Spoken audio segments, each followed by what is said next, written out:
Assalamualaikum teman-teman. Jadi hari ini saya mempresentasikan materi contoh perangkat lunak dan presentasi grafik distribusi frekuensi. So untuk itu mari kita masuk ke materi pertama, yaitu contoh perangkat lunak, dan jangan sampai di skip. Oke, kalau gitu langsung saja kita masuk di materi pertama, yaitu contoh perangkat lunak. Sebelum membahas contoh perangkat lunak, kita perlu tahu dulu nih perangkat lunak tuh poin-poin pentingnya apa aja. Nah, yang pertama ini ada definisi dari perangkat lunak. Perangkat lunak atau paranti lunak adalah istilah khusus untuk data yang diformat dan disimpan secara digital. Nah, yang berikutnya itu apa sih itu perangkat lunak? Nah, perangkat lunak atau software adalah sekumpulan data elektronik yang tersimpan dan dikendalikan oleh perangkat komputer. Sekarang kita masuk di materi fungsi perangkat lunak. Kan tadi kan udah tahu nih apa definisi dari perangkat lunak dan perangkat lunak itu apa. Nah, sekarang kita masuk ke fungsi perangkat lunak. Yang pertama, memproses data, perintahan atau instruksi khusus agar pengguna dapat mengoperasikan komputernya sesuai dengan hasil informasi yang diinginkan. Yang kedua, sarana interaksi yang menghubungkan penggunaan dengan perangkat kerasnya. Yang ketiga, mengidentifikasi suatu program yang ada di sebuah komputer. Yang keempat, menyediakan fungsi dasar dari sebuah perangkat keras agar dapat dioperasikan, seperti ketersediaan sistem operasi pada komputer. Dan yang terakhir, ada penerjemah suatu perintah software lainnya ke dalam bahasa mesin agar dapat dimengerti oleh komputer. Lalu kita masuk di materi berikutnya, yaitu sejarah perangkat lunak. Nah, perkembangan perangkat lunak atau software sudah dimulai bahkan sejak terciptanya komputer elektronik.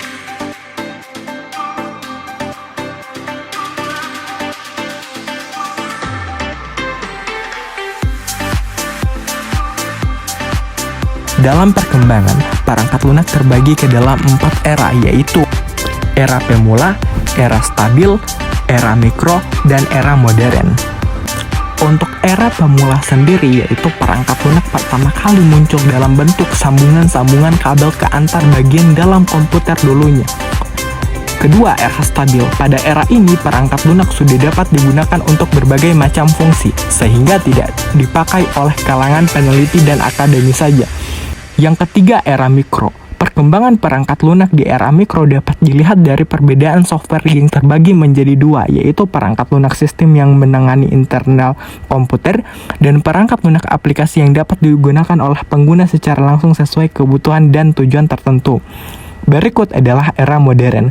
Selanjutnya, pada era modern, perangkat lunak sudah berkembang menjadi sangat canggih dan modern. Di masa ini, perangkat lunak sudah mengenai input dalam bentuk suara maupun gambar. Lalu kita masuk di materi berikutnya, yaitu jenis-jenis perangkat lunak. Yang pertama itu perangkat lunak berbayar, software yang mengharuskan penggunanya untuk membayar dengan harga tertentu untuk bisa menggunakan perangkat lunak tersebut. Meskipun sudah dibeli, namun lisensi untuk menyebarluaskan tidak diberikan kepada pengguna karena tindakan tersebut termasuk ilegal. Contoh software berbayar adalah Adobe Photoshop, Microsoft Office, Microsoft Windows, dan sebagainya. Yang kedua itu ada firmware, perangkat lunak penyimpanan yang hanya dapat dibaca atau memory read only. Software ini bersifat paten sehingga tidak bisa dilakukan modifikasi atau pengembangan meskipun terdapat masalah dalam fungsinya. Biasanya firmware telah menyatu dengan perangkat keras sehingga dianggap bukan perangkat lunak seutuhnya. Berikut ada open source software, perangkat lunak yang bersifat terbuka sehingga kode sumbernya dapat dipelajari, dimodifikasi, ditingkatkan, dan disebarluaskan. Perangkat ini biasanya diperoleh secara gratis dan digunakan oleh komoditas tertentu untuk dikembangkan dengan lisensi GPL. Contoh perangkat lunak ini adalah Linux yang fungsinya antara dengan Microsoft Windows. Lalu ada malware. Perangkat lunak ini dianggap sebagai perusak sehingga bisa berbahaya jika disalahgunakan. Tujuan perangkat lunak ini untuk menyusup bahkan merusak sistem jaringan komputer. Contoh malware adalah spyware, perangkat lunak pengintai, adware, perangkat lunak untuk iklan yang tidak jujur, virus komputer, dan software lainnya yang dibuat dengan tujuan merugikan. Lalu ada Shareware, perangkat lunak yang dibagikan secara gratis untuk keperluan tertentu, biasanya sebagai uji coba dengan fitur terbatas, dan penggunaan dengan waktu yang terbatas biasanya 15 atau 30 hari. Shareware dibagikan secara gratis untuk memberikan penggunaan kesempatan untuk mencoba menggunakan program sebelum membeli lisensi versi lengkap dari perangkat lunak tersebut.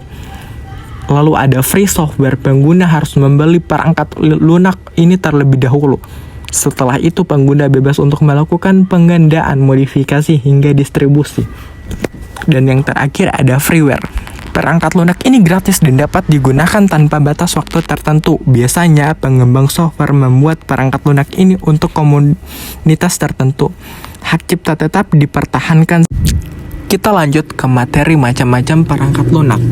Terdapat 4 macam perangkat lunak, yaitu perangkat lunak sistem operasi, perangkat lunak aplikasi, perangkat lunak pemrograman, dan perangkat lunak tambahan atau program bantu utility.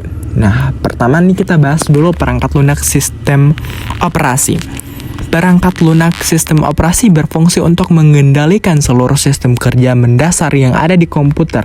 Jenis perangkat ini merupakan platform yang memungkinkan perangkat lunak dan aplikasi lain untuk dapat berfungsi. Sistem operasi mengatur segala proses termasuk mengelola memori, menerjemahkan input, output, tabel pengkodean, dan lain-lain. Pada intinya, perangkat ini menghubungkan pengguna, perangkat keras, dan perangkat lunak aplikasi agar dapat digunakan sebagai secara bersamaan. Contoh dari perangkat lunak sistem operasi adalah Microsoft Windows, Linux, Mac, iOS Apple, Google Android, dan OS Windows Phone. Lalu ada perangkat lunak aplikasi. Sesuai namanya, macam perangkat lunak ini adalah deretan aplikasi atau program yang tersedia di komputermu yang biasa digunakan untuk membantu menyelesaikan tugas tertentu. Aplikasi menjadi jenis software yang paling sering digunakan oleh banyak orang sekaligus. Dikenal sebagai perangkat non-esensial, yang berarti harus diinstal terlebih dahulu dan dioperasikan sesuai kebutuhan penggunanya. Contohnya seperti Adobe Photoshop, Skype, Adobe Premiere, MS Excel, dan masih banyak lagi. Perangkat lunak pemrograman. Lanjut ke perangkat lunak pemrograman. Perangkat lunak pemrograman adalah software yang berguna untuk menerjemahkan instruksi-instruksi dari bahasa program ke kode bahasa mesin melalui prosedur tertentu agar dapat diterima dan dibaca oleh komputer.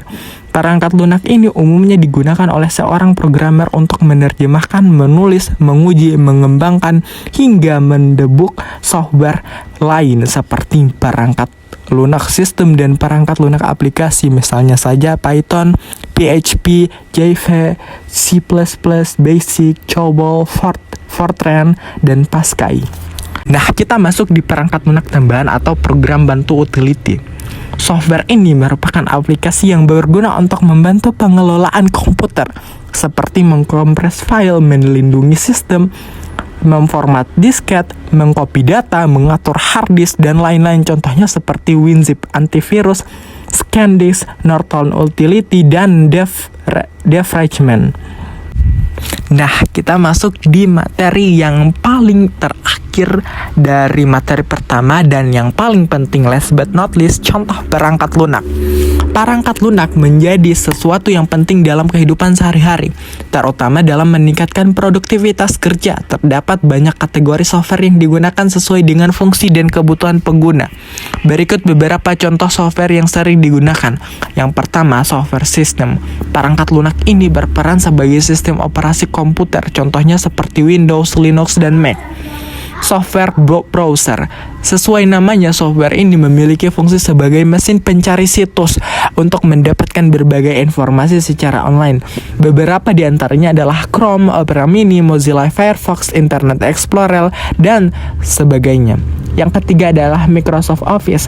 Software ini sangat berguna untuk mempermudah atau meningkatkan efisiensi berbagai pekerjaan kantor seperti perangkat lunak, pengolah kata, pengolah angka, akuntansi, media presentasi, dan lain-lain. Contohnya seperti Microsoft Excel, Microsoft Word, Outlook, dan PowerPoint.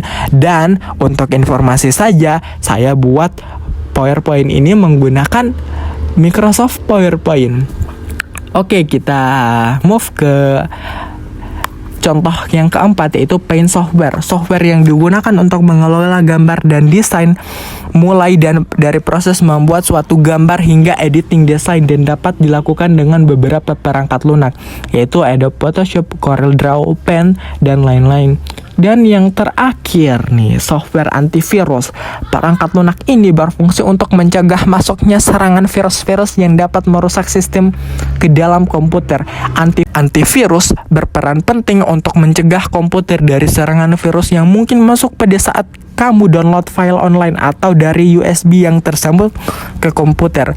Contoh software antivirus ada Sumdav, AVG, Norton, dan masih banyak lagi. Oke, kita sudah di materi pertama, yaitu contoh perangkat lunak. Berikutnya yaitu presentasi grafik, distribusi frekuensi.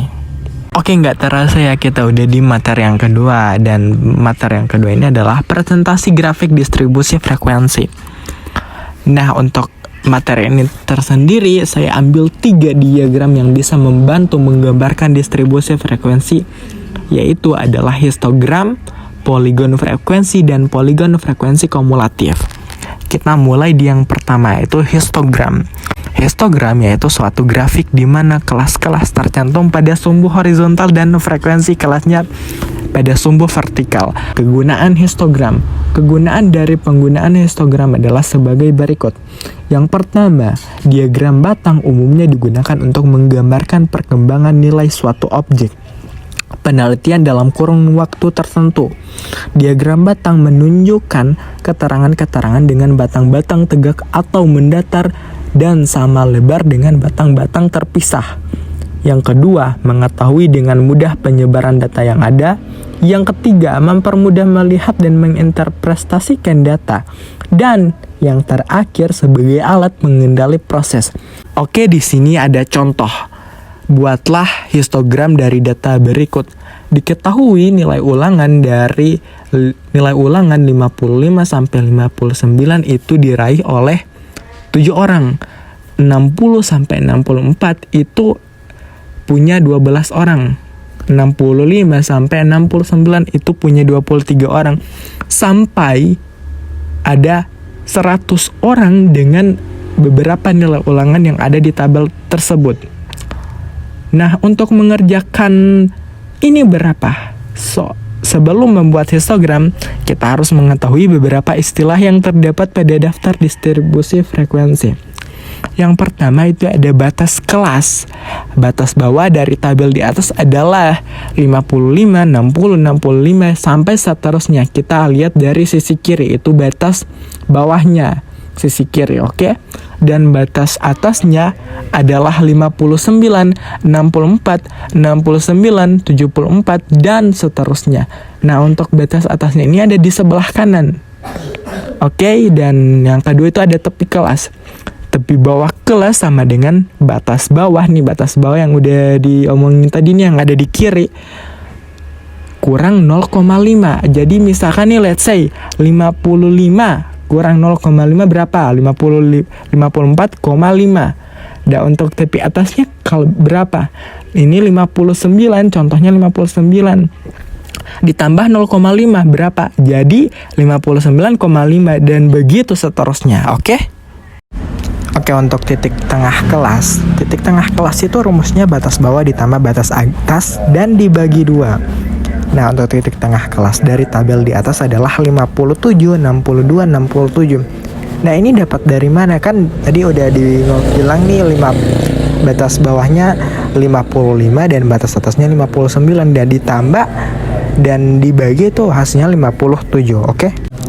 Nah, setelah mengetahui batas kelas, tepi kelas, dan titik tengah kelas, maka data dapat disajikan dalam bentuk histogram. Bisa dilihat pada tabel berikut ini. Oke, yang kedua itu poligon frekuensi. Poligon frekuensi juga menunjukkan bentuk distribusi dan mirip dengan histogram.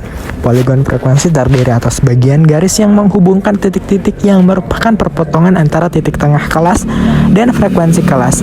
Selanjutnya sebuah histogram kita dapat membuat poligon frekuensi, yaitu garis-garis patah yang menghubungkan setiap titik tengah atas persegi panjang pada histogram. Bisa dilihat pada tabel berikut ini. Nah, dan untuk yang terakhir tuh poligon distribusi frekuensi kumulatif. Poligon distribusi frekuensi kumulatif adalah bentuk kurva dari daftar distribusi frekuensi kumulatif. Ada dua jenis ogive, yaitu ogive positif, ogive negatif. Nah, ini ada contoh soal. Sajikanlah data pada tabel berikut ini ke dalam bentuk ogive positif dan ogive negatif. Nah, tabelnya nih bisa dilihat nilai 50 sampai 56, frekuensi 2 dan seterusnya. Untuk penyelesaiannya ya kita tentukan dulu tepi atas, tepi bawahnya dulu dan frekuensinya. Oke, sekian dari saya. Terima kasih banyak ya bagi yang telah mendengarkan sampai habis, dan semoga materi yang saya sajikan hari ini bisa bermanfaat dan bisa diambil ilmu dan kebaikannya. Saya pamit undur diri. Terima kasih dan maaf kalau ada salah.